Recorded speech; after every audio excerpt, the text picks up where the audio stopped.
My name is Rob Rothschild. I'm the marketing director here at the Center for Applications of Psychological Type, and we're so pleased to have you all here for you to get a chance to learn a little bit more about the MMTIC assessment. And we are just thrilled, as always, to have our MMTIC expert here, Dr. Elizabeth Murphy, and she's going to start off our question and answer session with some content that I think really will resonate with everyone, and that is developing resilience in children. And once we go through this short presentation, we'll open the floor up for questions on any topic. So Elizabeth, please take it away. Thank you. Resilience just seems to be a skill set that we aren't being active enough in helping our children to develop. And that as the world keeps changing at such a rapid rate, in terms of information, in terms of activities, it feels like we can help our kids if we start teaching them how to be more resilient. So we're going to look at what a brief definition is, and then resilience covers multiple areas, but we'll just take a few selected areas, talk about ways to help children cope with those stressors, recognizing that the stressors begin at age 2 when you can't put your shoe on to, 92 when you can't put your shoe on. So it could be throughout the lifetime. Everybody's going to encounter stressors. It's just the exact nature of the stressor that will change. There are some emotions that are typically associated with children who have failed to develop that resilience that they need in themselves. And we'll look at those. And then we'll look at just a few of the type preferences and say, what would be strategies that would help that particular child? What can we do to direct their energy in a positive direction? So the definition of resilience that I'm going to use is that ability to bounce back, to recover from a conflict with a friend, a conflict with a parent, a conflict with a teacher, a failure when you actually tried and did not succeed, minor disappointments to major disappointments, problems that have come up, anything that is going to interfere with a child's sense of success. And this ability to bounce back doesn't mean we diminish the pain that might have come along with the event. So you could feel totally miserable that you and your best friend got into a big fight. But you can recover from it. It's the recovery that is the resilience. And sometimes it can take a minute, and sometimes it can take a year, sometimes a day. It really depends on the issue and on the child's ability to recover from whatever happened. So if a child has this resiliency, they are able to better cope for the next time something similar to that might occur. That the experience, even though it was painful, it was instructive. It gave them a tool that they could use for future. So, for instance, I had someone who told me about a time when somebody tricked them, cheated them, just tricked them. And they were so hurt that this person they thought was their friend had played this trick on them that the other person thought was funny. They thought was an insult to their friendship. But it meant that the next time a friend was playing a trick on them, they had a frame of reference now. Could this be a joke? Could this be funny? Or could this be a sneaky way of being mean? Which is how the child felt it was the first time. But it gave them some options. So the point of resiliency is not to necessarily prevent challenges from happening in life, but to help the child say, what are all the inner resources you have that can help you meet these challenges so that the experience ends up helping you in future scenarios. So the areas of resiliency, excuse me, that I thought would like to look at. And these are just some. But kids that have resilient natures tend to be more optimistic. But optimism doesn't mean that I believe everything wonderful is going to happen all the time. Optimism is about, I believe that overall it's going to be good, and if it is a problem, I can handle it. So it's optimistic about their self-skill for managing life. Realism is that you're able to sort what is a dream, what is a vision, what is a possibility from what might be realistic. So I talked to a couple of kids recently because they're getting their letters of acceptance into colleges, and some got rejection letters from places they really had hoped they would be able to go. But nobody really ever worked with them on what are the odds, what's the realism of that. They only accept, let's say, a 15% of the students who apply, versus this college accepts 68% of those who apply. So giving them some good, solid information prepares them to deal with either outcome. The problem-solving ability is when you know that as an individual, you're able to turn it around and say, okay, what was the problem? How can we fix it? And you can turn any issue into a problem to be solved. Excuse me again.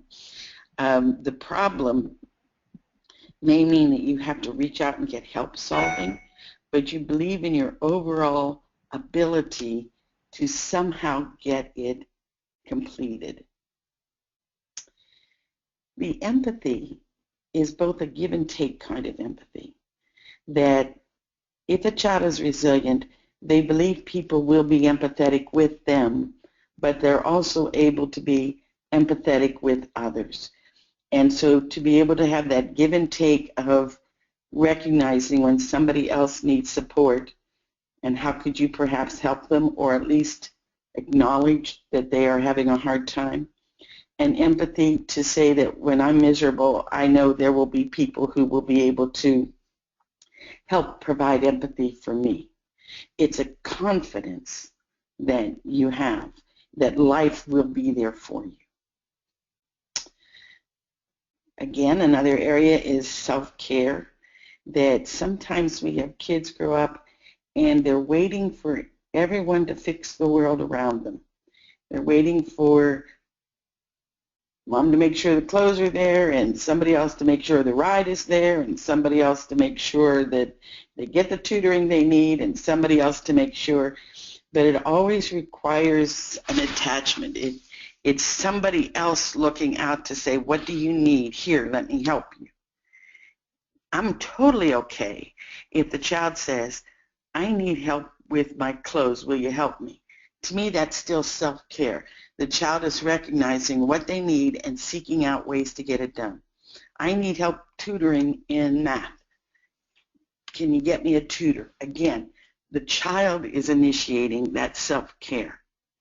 But when the child doesn't, when all of the adults in the child's world look and say, oh, you're going to need this. You better take your sweater. Oh, you're going to need this. Make sure you've got your book. Oh, you're going to need this. They're managing the care of the child, which in some ways sends a signal of disrespect to the child, like, you can't do it, so I'll be there for you. And the sad part is, most of the time when I see that happening, it's the adult in the child's life who just wants to be super supportive. It's just that their connection of support is taking the control away from the individual, the child, and that's where it really belongs. Excuse me. I've had a bad cold. I'm on the tail end of it, but every once in a while it still hits, so I apologize for the coughing. The stress management is, there is nobody that I have ever met, and if you've met them, I would love an introduction, who has been able to get through life without stress. That it's just part of the stimulus for change. It's part of our growth. So we're all going to have stress. And sometimes it will be mild and sometimes it will be serious. But how do we deal with it?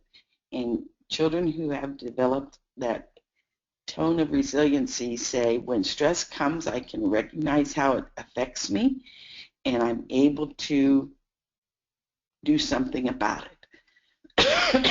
So for some kids, they get sick. For some kids, they get quiet. For some kids, they get mean.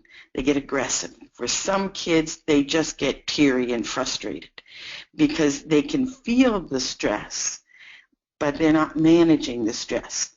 So they would be kids who are waiting for someone to fix the world around them. And again, that's wonderful while that person is there for you. But our ultimate goal is to teach our children these skills in ways that will work for them with their personality type so that they can manage their own life. They're not needing to have somebody right there to take care of it.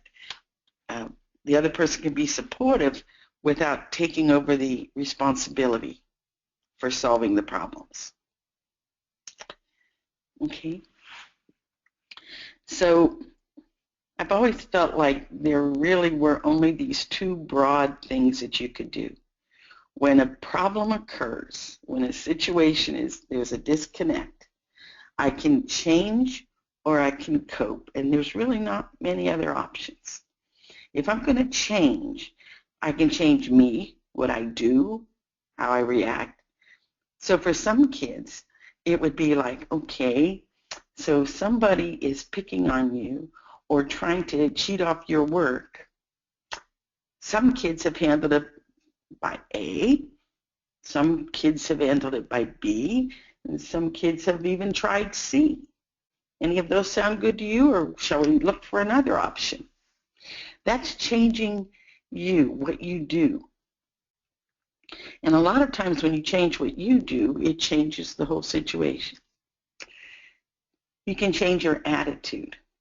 So if somebody calls you a nickname that you don't like, even if that person is your sibling, and every time they use that nickname with you, it just makes you a little bit mad inside so that you just,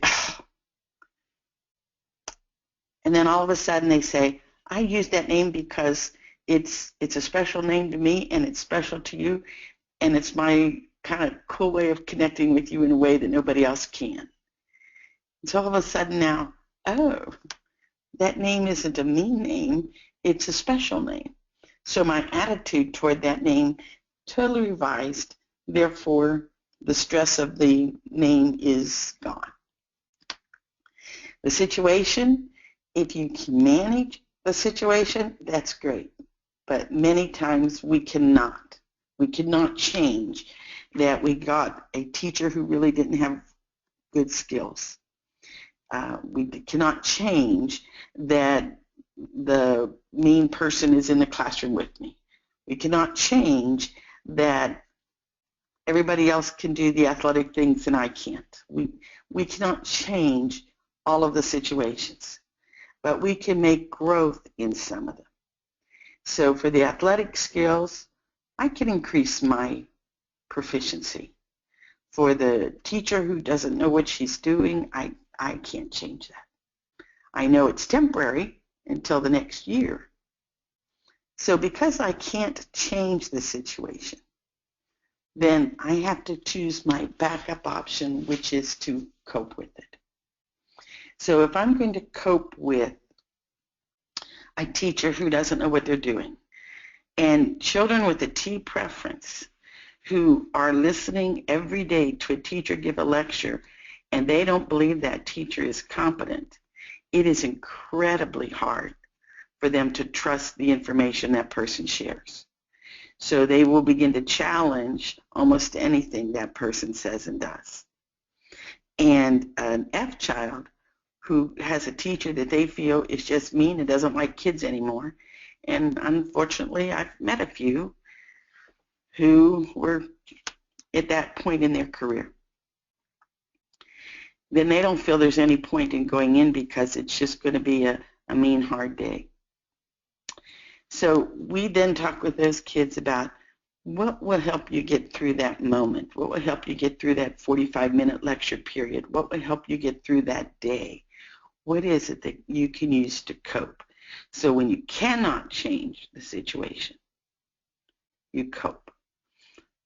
So looking at developing some of that resiliency, my first suggestion is to say, explore all the change possibilities between you, between the attitude, between the situation. But when those are no longer available and effective, then you would switch to coping. So what are some coping strategies? There's a gazillion. And what you want them to know is if they try one and it doesn't work, there's another gazillion out there that they can explore. So some kids will do athletic exercise. They will jog, they will do track, they will get to the point where they do something very physical as a way of releasing the tension. Others do it through what we call bibliotherapy, movies, books, videos. They get lost in the issues of other characters, and then theirs doesn't feel as badly. It also allows them to release some emotions that they would have about their situation, but vicariously through the character. Some are going to cope destructively with food or drugs or alcohol, something that is not going to help them. But they see it as coping with something. Some are going to cope by avoiding. The problem with that is you don't get the growth. When you avoid an issue that is constantly going to be coming back at you, there's no growth. Now, if you're just avoiding it for the moment because it's a temporary piece of your life and it's not going to be around, then that one can work for you easily. So when we open up the mics, I will be eager to hear some coping strategies that each of you might have used as you were growing up to say, that's what really helped me get through whatever it is that you had to face. So part of this resiliency is to believe in my personal power, to believe that I'm still going to be okay, even if today I don't think there's a single person in this world that likes me. And I'm still going to be okay even if I didn't pass that math test. And I'm still going to be okay even if I didn't make the dance team. Whatever it is, it's the belief that I will recover from this hurt. And that's what resiliency is going to be. It's going to be attached to a hurt. But that belief in yourself is going to be based on your history and your previous experiences. So if somebody has always been there changing the world around to make it a world where that person solves your problems, the child doesn't build up that belief in self. They build up a belief that I can't do it unless somebody else is there. And we unfortunately sometimes have parents who are eager to help their children, but in their eagerness don't realize they're sending that indirect message. And that belief in self has to also be based on future potential for success. It's like, okay, I didn't do it, but I can. And kids appreciate good story examples. So to know that, I think it wasn't a Michael Jordan that didn't make his freshman basketball team. And they're like, what? He didn't make the freshman basketball team? No, went to high school and they didn't think he had the talent. And then turns out to have how many rings for championships. So when there are story examples like that, those are models for others. But they have to have that basic belief in self that they can do it. And I do see occasionally kids where you'll say, but what would happen if you tried and it didn't work? What would happen if you tried and it did work? Do you think there's a chance it could work? And some kids be so afraid of failure that they would not try. So that would be a child who had not yet developed that belief in self that I can make 500 mistakes, but I can also be successful. And it's building that belief that a success is based on all of those things that didn't work. Those were just steps in the process to teach you how to be successful, or to help you decide that may not be your career. So there were a couple people who said they wanted to be professional singers, and by many standards, they were good, but they couldn't break into the market no matter what happened. They just couldn't do it. So they finally had to come to the realization that I can sing, but I won't be that career singer who makes a lot of money. And if singing is something I love, how can I find places where my singing will be valued, even if it's not through salary? In those support systems, that need for a belief in my personal competence. It's important to the F, but it is 100 times more important to the T. If they do not believe they can be competent at a task, there's no use in even trying. So then you may need to set the barometer of success. So if they want to run the mile in a minute, and right now they're at 3 minutes, and they'll go, well, I'm never going to be able to do it. It's like, okay, can you shave off 30 seconds? Can you shave off 5 seconds on the run now? And you adjust the standard of excellence to allow them to grow, and that you're just teaching them that all we're going to do is work toward that goal. But when a thinking child does not believe they can be personally competent, there's just no reason to engage. The social competence that is important for many as a system, again, we keep saying it's teens and preteens really need these friendships. They do, but you know, the more I watch every age, I think every age needs these friendships. But we have a lot of children who don't know how to develop that social competence. They don't know how to say something to a friend who's bothering them and that they would like to be left alone, or they don't know how to tell a friend that they like them. So that's when we have 2-year-olds who will sometimes bite another child to say, play with me, or hit another child to say, play with me, chase me. And when you get to that awkward teenage years and you're trying to be really cool, the hardest part is saying, well, what cool image am I going to be? Am I going to be grunge cool, or band cool, or athlete cool, or theater cool, or nerd cool, or scientist cool, or which cool am I going to be?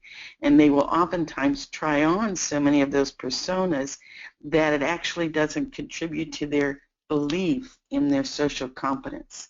They're monitoring how is everybody else doing it and seeing if they can fit in some way. So there will be times in their life when being socially competent requires more dedicated energy. Every child, every person, I believe, needs to have secure relationships. They need to know that there is some social support from friends and there is some relationship support from family. And that doesn't mean always being empathetic. Sometimes it means letting them take the fall, letting them take the consequences of whatever happened. So if you have a child who is getting a lot of speeding tickets, you can pay them. You can even take them to a lawyer and get them paid for. Or you can say to your teen, your ticket, your problem, how do you want to solve it? And if they go, well, why don't you just take care of it for me this time and next time I'll be good. It's like, well, then that would be me solving it. So I'll be behind you, but what's your plan for solving it? And it may mean going to teen court and seeing if they're going to give them picking up trash on the side of the streets as one of their consequences for the second or third ticket. Another support that the child needs to know is they need to feel in control.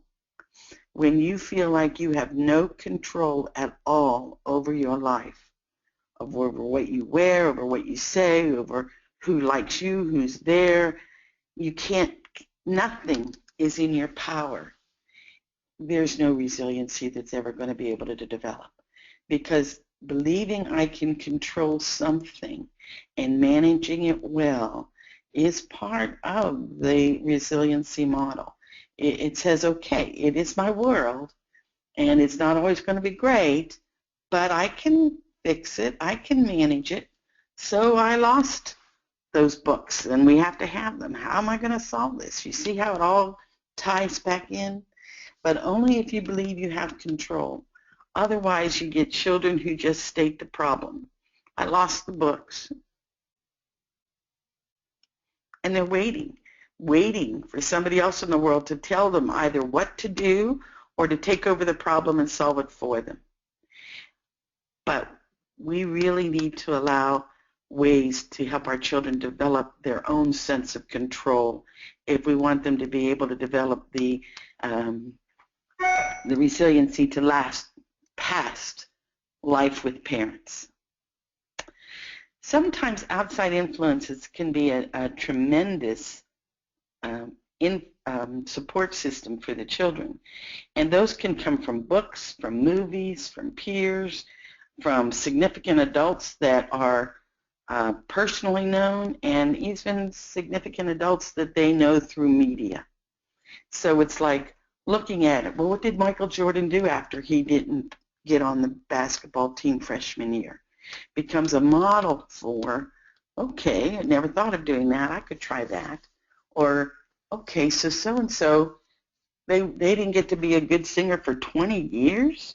Nobody even hired them for 20 years. So what did they do with those 20 years? How did they earn an income? What was around there? So even though that's not a person in their direct life, they still can seek advice and support through those models that are out there for them. Okay. Emotions. Emotions that are frequently associated with a lack of resilience. And these emotions need to be disproportionate to the event, and then they keep repeating. So if you lose the game or you lose something and you get so angry that it's excessive, if there's a sadness that just doesn't go away, if you feel so horrible because you did something, and maybe you did it inadvertently, you said something insulting and you didn't think the person would ever hear, but they heard you and you feel horrible about it. I've seen kids that just get guilt-ridden and say, how am I ever going to take those words back? Well, they can't, but they can problem solve for the next time. Resiliency, again, is giving me the life experience I need so that I have learned what to do in the future. That anxiety or fear that comes so that pretty soon now they're afraid to death of anything new. Now, all kids feel some anxiety about new. So when you had mentioned your son was going on to high school, I have a granddaughter going on to high school next year. And she's already worried about, I won't know the teachers, I won't know the course content, I won't know the building, it's so large, I won't know all of these. And it's a fear, but it's a natural fear. And it's a fear that can be worked through with good problem solving and talking about, you know, when you were 2, you didn't know how to tie your shoe, but you did. And when you went to kindergarten, it was probably a little bit scary walking into that classroom the first day, but you did it and you learned and you made friends. And when you went to middle school and you'd never been in a club or an organization and you joined those, that was a little scary at first, but you handled it. So you're taking them almost through their life history of times when they've already been successful handling anxiety. They've already been successful handling fears that are natural to them. Embarrassment. so that your embarrassment, again, is so extreme that you say, I don't ever want to go back there. I don't want to play with them anymore. I don't want to be there. So that the emotion from that moment controls your future. That's when you're looking at that lack of resilience. The emotion has to be disproportionate to the event. So if we're going to talk about types, and we're going to talk about building that resilience, I kind of want you to think for a moment, how would you help a child with a feeling preference deal with some of these issues versus how would you help that child with a thinking preference? And before I share my thoughts, Rob, if we can open that up and see if anybody is willing to share their ideas, I'd love to see what others would say.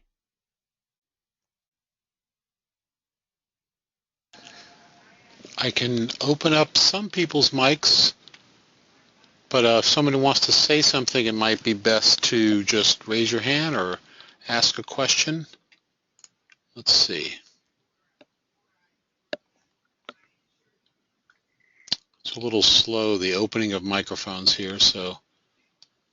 If you don't know from learning, from content knowledge, look at your own life experience. If you're a person with a feeling preference, what really helped you when you had these life challenges? And if you're a person with a thinking preference, when you were growing up, what really helped you when you had some of these life challenges? Sometimes we can take our own experiences and translate them into ways to offer suggestions for kids. Okay, I have lots of mics open if anyone wants to jump in.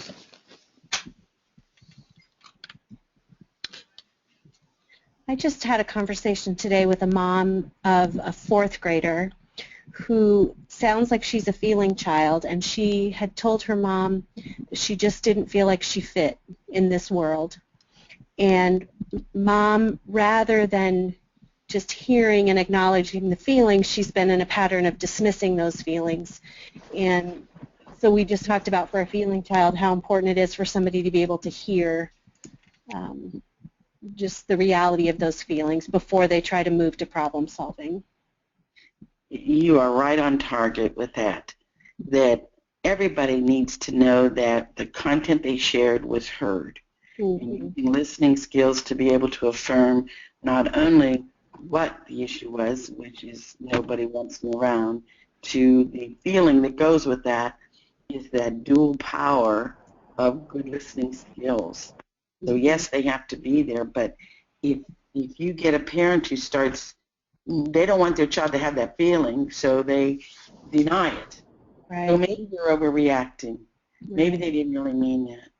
Maybe they really just, then all we do is tell the child, not only can you not solve the problem, you can't even perceive the problem accurately, Right. which only then makes the resilience less viable as a tool for them. Yeah, double blow. It's a double blow when they don't hear that. Yeah. The feeling child's going to be stressed out by relationship issues. And fourth grade and all the way through now, there will be so many relationship issues. They can handle the math. Yeah. A friend being upset with them, or the boy they really like not liking them back, or just in fourth grade, when you really like somebody, they sometimes say something mean and insulting to you, and you don't know if they're teasing or not. It can be very stressful. But I like when someone said they were working with their family. That's when it's wonderful. Perception of the child, even if it's wrong, because you can reframe the perception after you've heard it. But if you never hear it, then the child's going to quit coming and talking to you. So beautiful response that you gave to that parent. Thanks. Anyone with a thinking preference who can offer insight? And if you speak up and it sounds like we're not hearing you, just ask a question via the chat box, and I'll make sure I open up your mic because some of them are not open.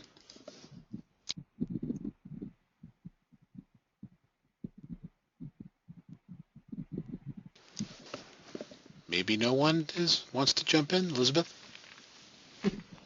Maybe not, but I was giving them a moment to see.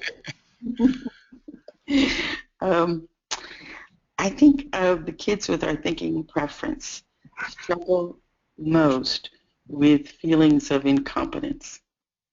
So not too long ago, I had a scenario presented to me where the child was elementary age and was very bright, potentially a T child. But the teacher asked them to, since they finished their work, to help friends to learn it who were struggling. And when the friend that was learning it didn't get it, this child got upset with the friend and would say things like, well, I don't know, I understand it, I don't know why you don't get it, kind of thing. So they were very concerned that the child was being rude and mean. My thought was the teacher put that child in an unfair position because now coaching some other child was a measurement of her competence.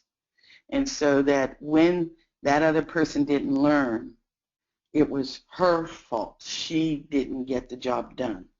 So we're saying, you did your work so well, we'll set you up for failure in another way.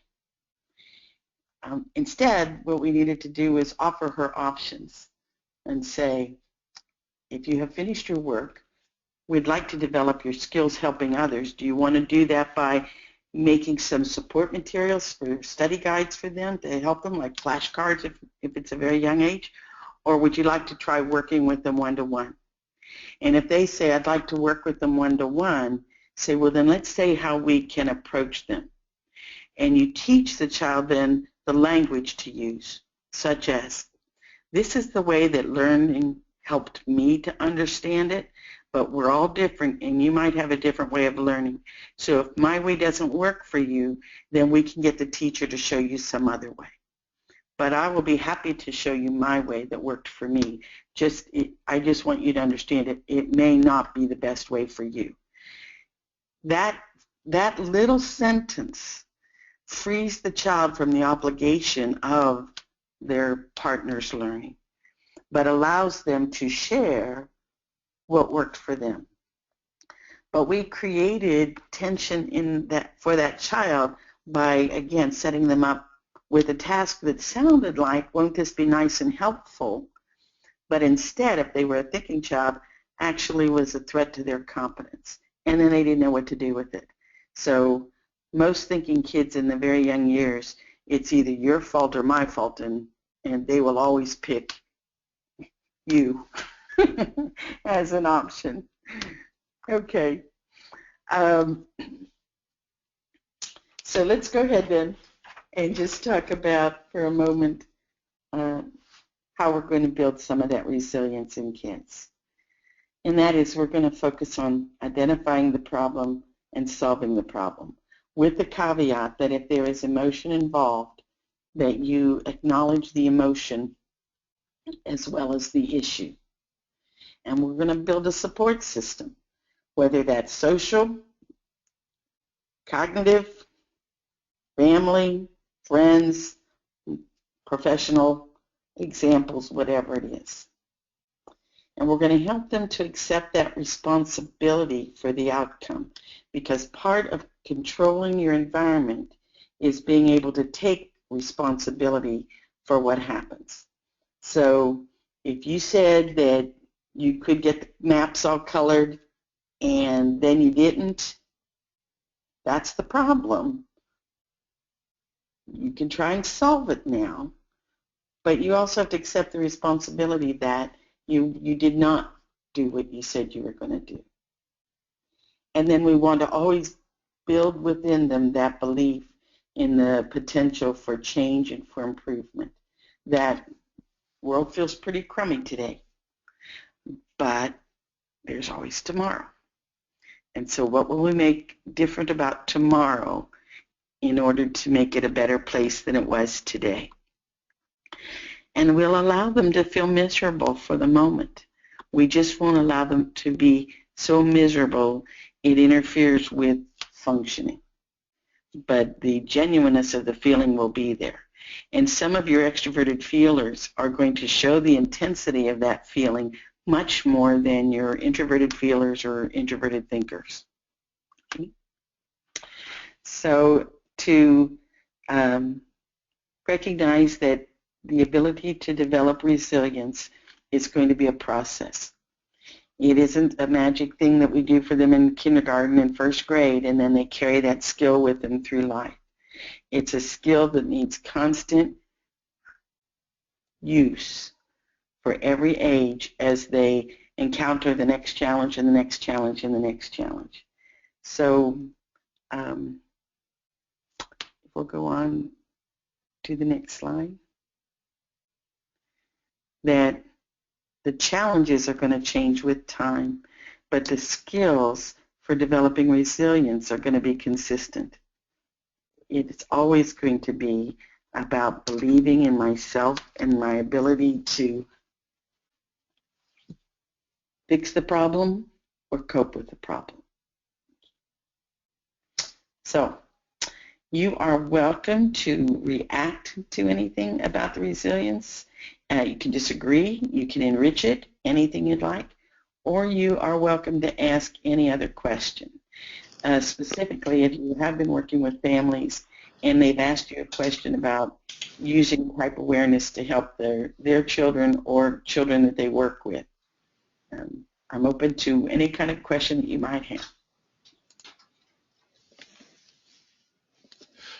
Elizabeth, I'm unmuting some more microphones here. But once again, if you speak and it sounds like we're not hearing you, please just raise your hand or type your question and we'll get you out there as soon as we can.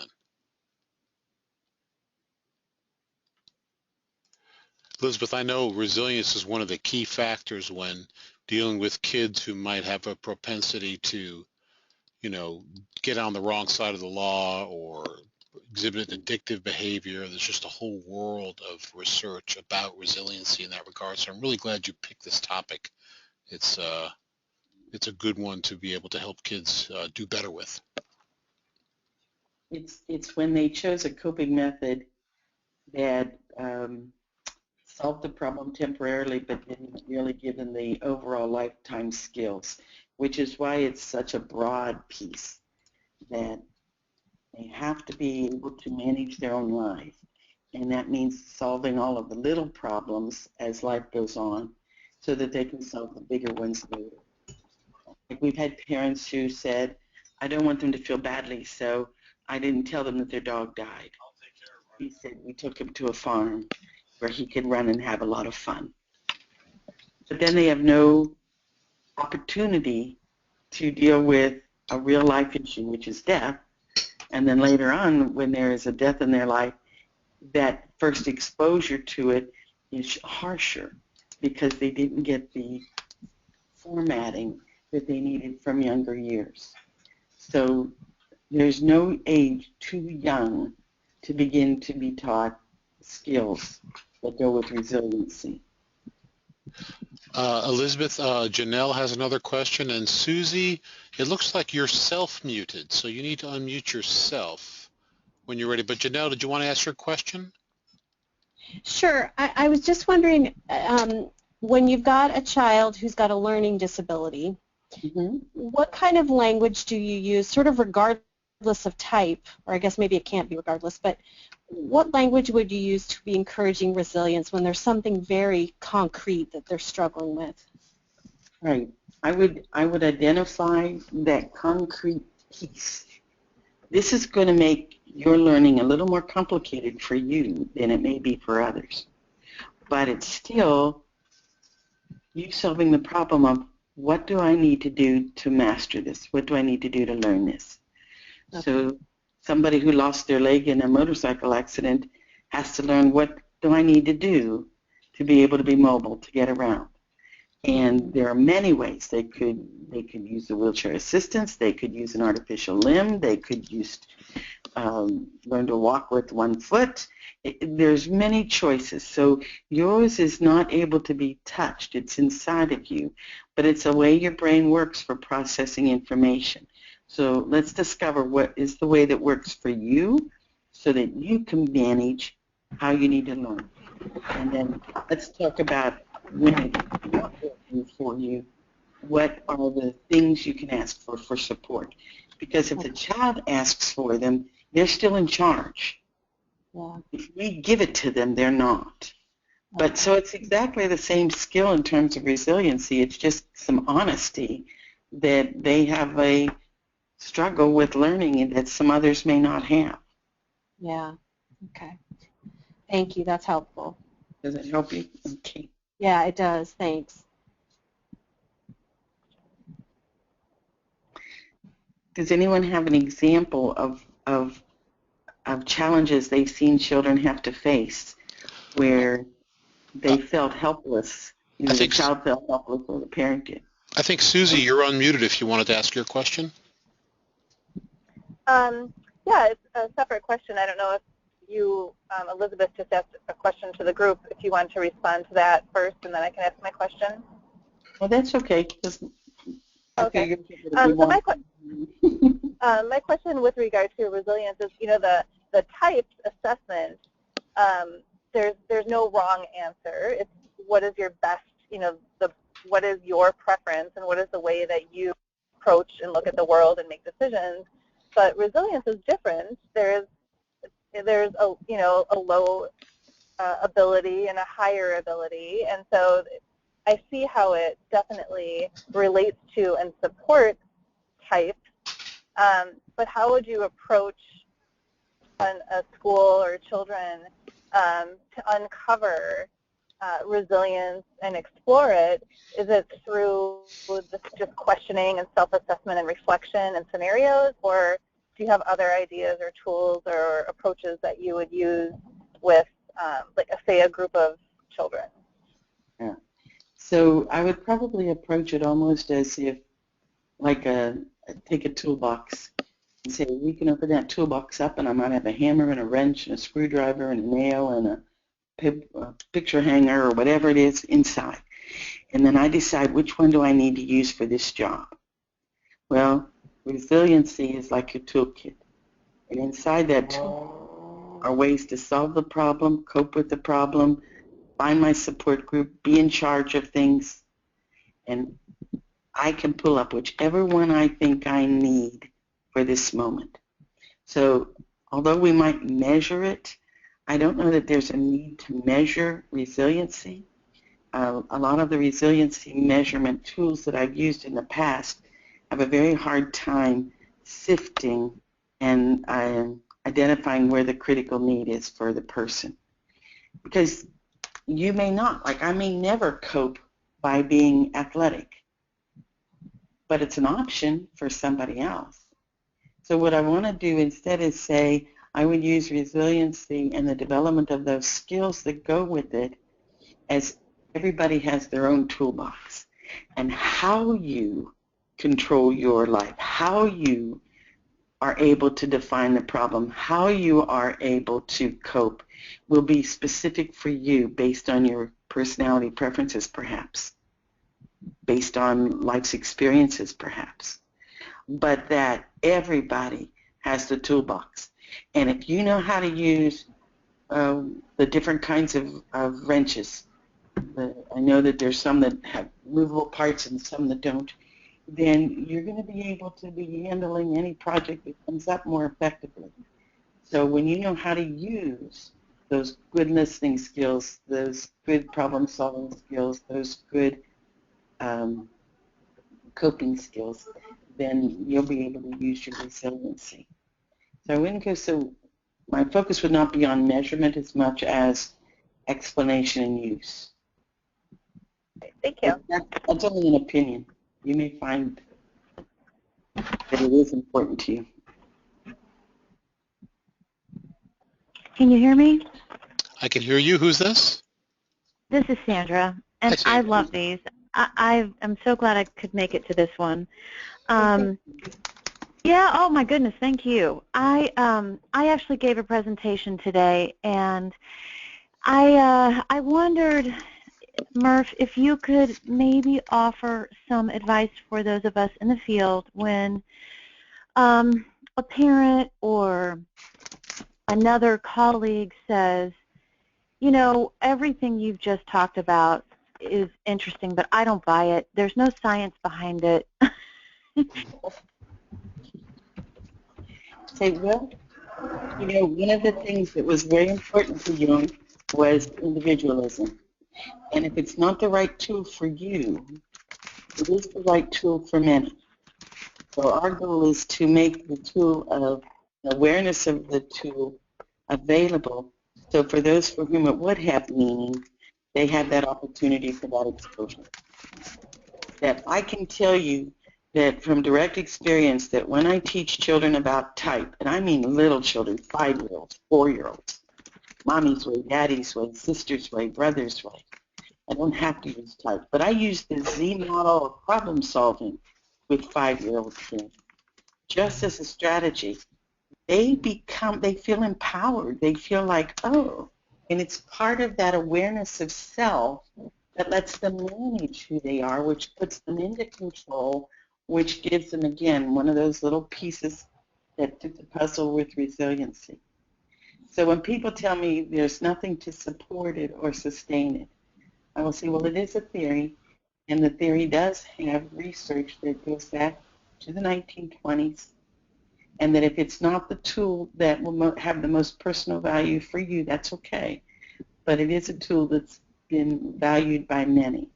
And if it's going to help the kids know themselves and the way they learn and the way they think and the way they form relationships, then I'm eager to be able to help those kids learn this model as one of the pieces of learning to help them know how to get through life. It is as simple as this. We had a child who was sensing, and she was with a friend. I think she might have been 11 or 12 at the time. And the friend was real upset because she couldn't think of what to write about. And the girl goes over and says, you know what, I know you don't know about this stuff, but you might be a sensor like I am, and we get a whole lot of information, and then we get our really good new idea. So you might just start saying, instead of I can't think of a big idea, you might start thinking of just all of the things that you do know, and then that big idea might just come. That's how it works for me anyway. Now, nobody said, go teach your fellow students about type. But because it was so valuable to her, and she saw somebody else struggling in a similar way, she offered that insight. And she said the girl was happy to try it that way. So it's information. It's not a fact, because we don't have the scientific skills to be able to hone in on where can we find personality, but we don't know where the soul is, we don't know where auras are, we don't know where chakras are, we don't know where a lot of pieces of humanity are.